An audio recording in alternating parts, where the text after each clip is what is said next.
Hi there, I'm Rishima. My daughter kicked me out the moment she found out I lost my job. No warning, no sympathy, just gone. They told people I was unstable.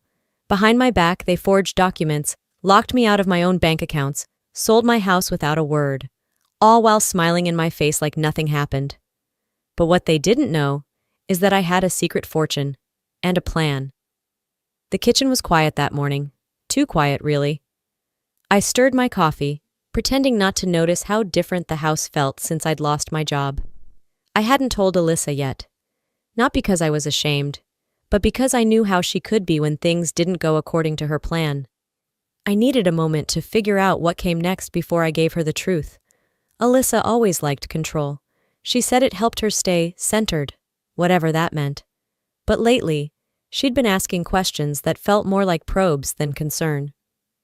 "Mom, do you still bank through that old app? You should let Eric help. It's safer that way," she said, pouring orange juice at the Sunday brunch table. "We can help pay the utilities for now if it's easier for you." I blinked.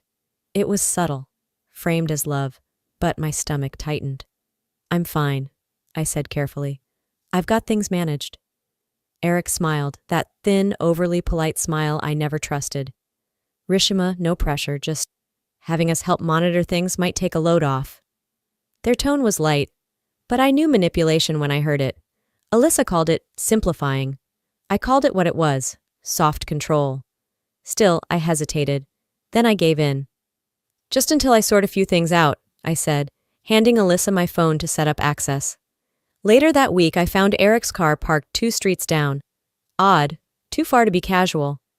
He didn't ring the bell, he didn't text. But I spotted him through the blinds, dressed sharp, holding a manila envelope, walking toward a different house. I watched until he disappeared. Something didn't feel right. That night I went to log into my bank account. The interface had changed. A new security question. Alyssa's birthday. I sat frozen. My gut told me this wasn't just about helping with bills. Then yesterday I overheard Alyssa whispering to Eden. I couldn't catch the words, but the way she stiffened when I entered, how Eden looked down, suddenly silent, made me feel like a guest in my own home. They were planning something, and for the first time I couldn't pretend everything was okay. The next morning I passed by the kitchen just as Alyssa leaned in and whispered something to Eden. The girl nodded solemnly. Then Alyssa glanced up and spotted me. Her smile flickered for half a second, before she covered it with that sweet but empty tone she always used when she didn't want to be questioned. "Morning, Mom. We're just talking about summer camps." I nodded slowly, not saying a word. I wasn't born yesterday. Later that week, I found an invitation tucked inside Eden's backpack when I helped her look for her lost pencil case. It was a birthday party invite, for her best friend, not her own. Confused, I asked Alyssa when we'd be planning Eden's birthday. "Oh, yeah, it's going to be small this year," she replied without even looking up from her phone. "Just a few kids at the skating rink. They've got strict head counts. Can't squeeze everyone in, you know." My chest tightened. "Everyone?" I asked. She finally looked up. "Don't take it personal, Mom. It's not that serious." Not that serious. I had been there when Eden was born. I cut her umbilical cord myself. And now I wasn't even serious enough to be at her birthday? That night, while folding laundry, I overheard Eden humming the birthday song to herself in her room. She sounded excited, unaware I wouldn't be there. I closed the dryer door slowly, fighting back the burn in my throat. A few days later, I found a pamphlet in the trash, torn in half. A therapy clinic for children. At first, I brushed it off. But when I checked Eden's room, her calendar had little heart stickers on Wednesdays. I asked Alyssa about it. "Oh, that? It's just something the school suggested. Eden's been a little emotionally overloaded." "Because of me?" I asked, more to confirm what I already knew. Alyssa shrugged. "The therapist thinks some of the messages she's getting at home are conflicting. We're just trying to give her some clarity." Clarity. That's what they were calling it. That night, I watched old videos of Eden wobbling through her first steps on the patio, falling into my arms. I remembered the way she used to call me Baba before she could even say Grandma. The weight of silence pressed into my chest. I didn't say anything. Not to Alyssa, not to Eric, Not even to Eden. I thought maybe, just maybe, if I stayed quiet, I could still salvage something. But the silence didn't last, because the next thing I heard was Alyssa's voice telling me I needed to leave. She didn't yell. She didn't even flinch. She just stood at the edge of the hallway with her arms crossed and said, "Mom, I think it's time you started looking for your own place." The words didn't land at first. I waited for a smirk, a laugh, some hint that she was joking, but her eyes stayed flat, unbothered. I opened my mouth to respond, but my throat was too tight. When I finally spoke, it sounded smaller than I meant. "I've been trying to get back on my feet. It's just been a hard season." Eric stepped out of the kitchen like he'd been waiting for his cue. "That's exactly why we're suggesting a clean transition. Maybe something more tailored to your stage of life, like senior housing." "Senior housing?" I echoed, stunned. Alyssa didn't blink. "It's not a punishment, Mom. You're not getting any younger and you're not working." There it was. I swallowed the heat in my chest. "You're right. I haven't told you. I was laid off 3 months ago, restructuring. But I have savings." "You should have told us," she snapped, the edge breaking through now. "You let us carry everything while you— What? Took a break? That's not fair." "You didn't carry anything," I said quietly. "I paid off this house." Eric placed a gentle hand on her shoulder. "No one's attacking you, Rishima. We're just suggesting it's time to downsize. It's healthier for everyone." I didn't answer. I couldn't. I went upstairs, closed my door, and stared at the walls I'd painted myself 2 summers ago. That evening, I walked out to get the mail. Tucked between flyers and bills was a glossy real estate postcard, advertising my home. The listing had already been printed, price and square footage neatly outlined. A contact number. A caption. "Ready for quick close." I nearly dropped it right there on the sidewalk. Back inside, I checked the kitchen counter. The papers I'd signed last week, when Alyssa said she needed help organizing utilities, weren't just for electricity or water. They included power of attorney. They had planned this, together, quietly, efficiently. In my room, I pulled the old suitcase from the closet, the one I hadn't used since Eden's last out-of-state recital. I laid it open on the bed and sat beside it, fingers gripping the worn handle. I had poured decades into this family, sacrificed everything, and now I was being erased, one paper at a time. I didn't cry when I left. I didn't even slam the door. I rolled my suitcase out to the curb, stood under the hot New Jersey sun, and called a cab. It felt like every step scraped something raw inside me, but I walked anyway. For the next few days, I stayed at a modest motel near Route 24, the kind of place with weak coffee in the lobby and curtains that didn't quite close all the way. I kept to myself. No calls, no messages, silence from Alyssa and Eric, just as I expected. But then, on the 7th day, Alyssa texted. "Brunch tomorrow? Just us. My treat." I stared at the screen for a long time before replying. "Sure." When I arrived at the cafe, she stood up and gave me a hug like nothing had happened. Her smile was sweet, her eyes practiced. "Mom, you look great. Are you okay? I've been worried sick." I raised an eyebrow, but said nothing. Over quiche and overpriced lattes, she leaned in. "Listen, I've been thinking. You don't have to rush into anything. You can stay at the house until you figure things out." I nodded slowly, letting her words linger between us. "That's generous, considering how quick you were to push me out." Her smile faltered. "We were under stress. Eden's schedule, Eric's firm going through changes. Things got tense." "Of course," I said. "And the house listing? That was—" "A mistake," she said too fast. Eric jumped the gun. Then came the real reason for the meeting. "So, did your company offer any severance?" she asked, stirring her coffee with rehearsed nonchalance. "Sometimes they do that for senior execs. Or any pensions, maybe?" There it was. I leaned back and folded my hands. "Funny how concerned you are now. You called me a burden last week. Now I'm your mom again." Her face tightened. "That's not fair." "No," I said, voice cool. "What's unfair is being thrown out by the same child I once gave up my career to raise." She looked away. I stood, grabbed my purse. "Thanks for brunch. Let's not pretend anymore. Next time you want something, just ask directly." I left the cafe with my chin high. This wasn't pain anymore. This was clarity. The following morning, I walked into the coffee shop near my motel, craving nothing more than caffeine and quiet. But fate had other plans. There it was, front and center on the magazine rack beside the register, Modern American Family Monthly. Alyssa and Eric on the glossy cover, smiling with arms wrapped around Eden like a Norman Rockwell painting brought to life. The headline? Love, Care, and Generations, The Norris Family Way. I stood frozen, heart pounding like a war drum. The article inside painted a fairy tale. Alyssa, the devoted daughter caring for her elderly mother, and Eric, balancing law work while nurturing a blended household built on empathy. They even described Eden as thriving, thanks to the emotional support of her parents during Grandma's adjustment. Not once was I quoted, named, or even shown in the photos. I wasn't part of the story. I was the backdrop.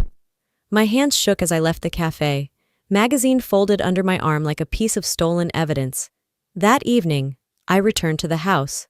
Not as a guest, not as a mother, but as someone who refused to be erased. Alyssa was in the kitchen, arranging flowers for another dinner party. Eric sat at the counter, phone in hand. I dropped the magazine between them. "Cute," I said. "Did the photographer crop me out, or did you hand them the script with me already dead?"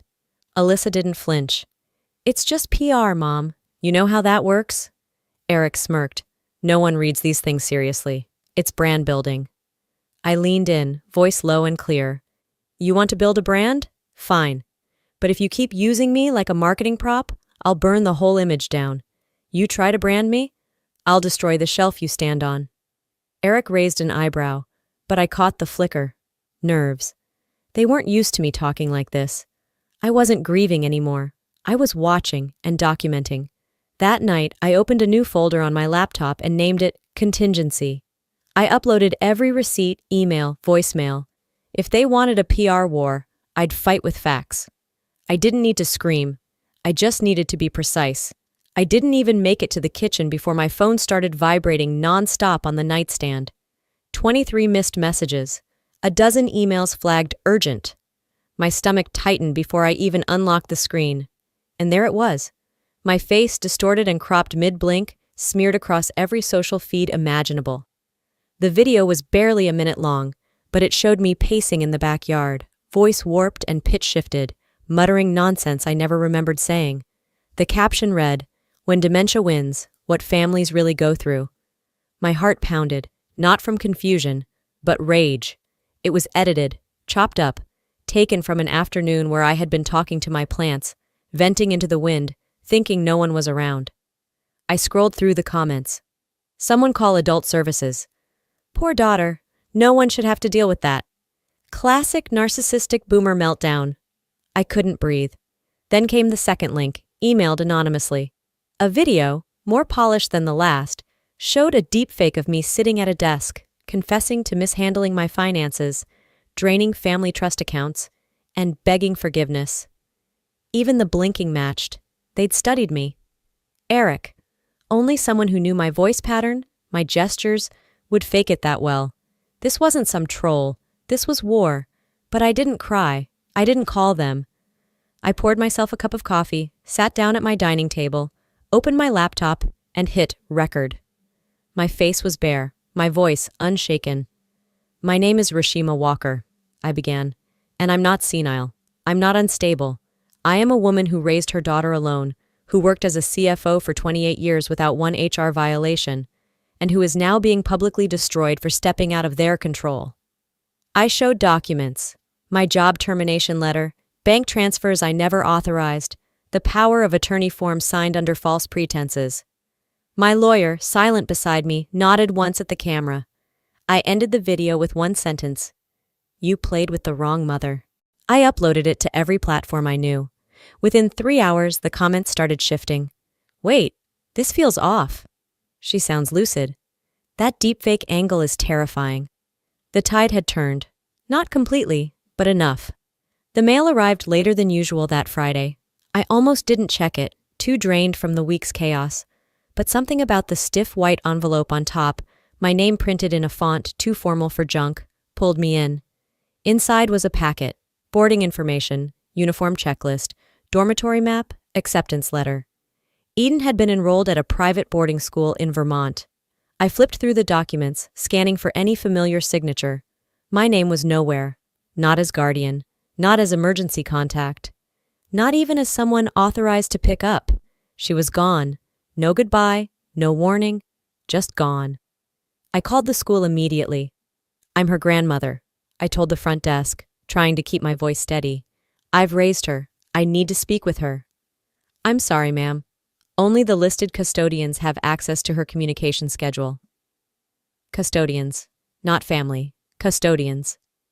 I hung up and stared at the kitchen wall for a full minute, the silence in the house, now a hollow I couldn't fill. Eden, my baby girl, had been taken from me, and they hadn't even had the decency to lie to my face about it. I didn't think. I just drove. Their front door opened before I could knock. Alyssa stood there in yoga pants and a pastel sweatshirt, sipping from a glass with a lemon wedge. You shouldn't just show up like this, she said. We've moved on from all this drama. I didn't even blink. Where's Eden? She glanced inside, didn't invite me in. At school, where she's safe, where she can grow. You sent her away to erase me. A pause, then, cool as ice. It's what's best for her. I stepped closer, voice low and sharp. You just made the biggest mistake of your life. Eric appeared behind her. This is harassment, he said, lips twitching into that smug, rehearsed grin. You show up here again, we'll file a restraining order. But I saw it. That flicker behind his eyes. They thought they had the upper hand. Let them. Because that night, I handed my lawyer the file I'd been building for months, and I said the words I'd been waiting to say. Burn them to the ground, legally. My lawyer didn't flinch when I handed over the flash drive. He slid it into his laptop, scanned the folders I labeled hijack, house, and digital attack, and nodded. It's all here, I said flat. Emails, forged authorizations, video evidence, even the property transfer records. They took everything, and they did it behind my back. He looked up from the screen. Are you ready for this? I didn't blink. File it all, no mercy. By Monday, the legal complaint was public record. Eric and Alyssa were named for fraudulent misuse of power of attorney, misrepresentation of property rights, and emotional elder abuse. A separate claim was filed for defamation tied to the doctored videos. Everything was airtight. They weren't prepared for this kind of precision. That same afternoon, I went live. Sitting in front of the same camera I'd used weeks earlier, I walked viewers through every document. I showed the real estate listing for my home, posted 3 weeks before they told me to move out. My signature? A forgery. I played a voicemail of Eric asking the realtor to keep the listing quiet until Mom's out. And I showed bank logs, proof that utilities hadn't just been consolidated for ease, but rerouted to Alyssa's account.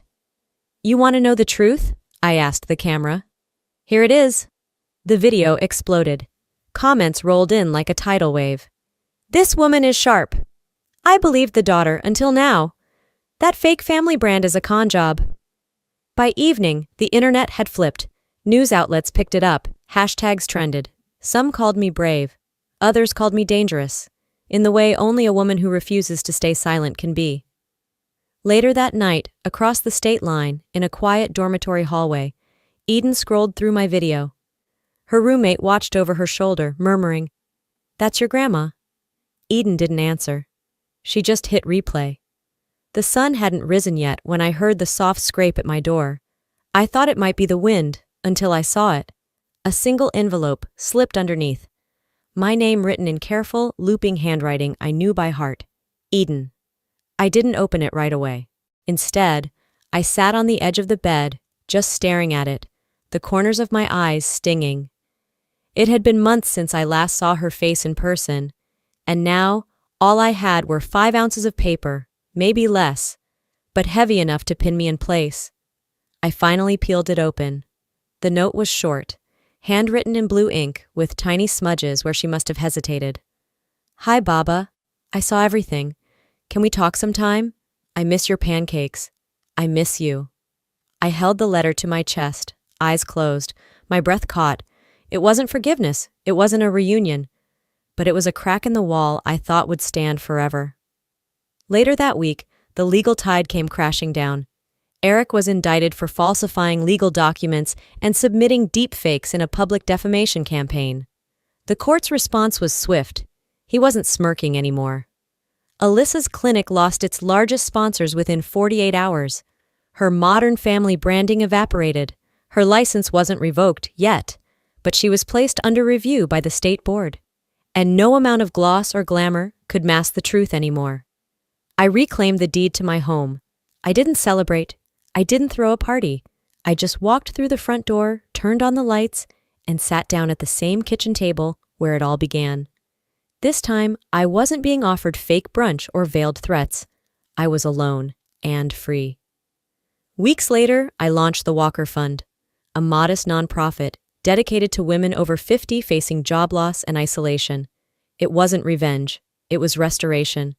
Eden's letter still rests in my nightstand drawer. I haven't answered. Not yet.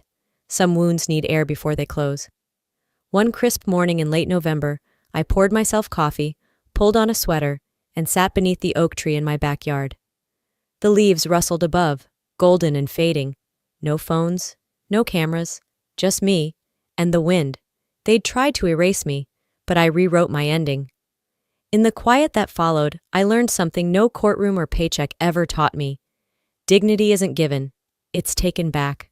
I lost everything they thought mattered: status, money, even my role in their lives.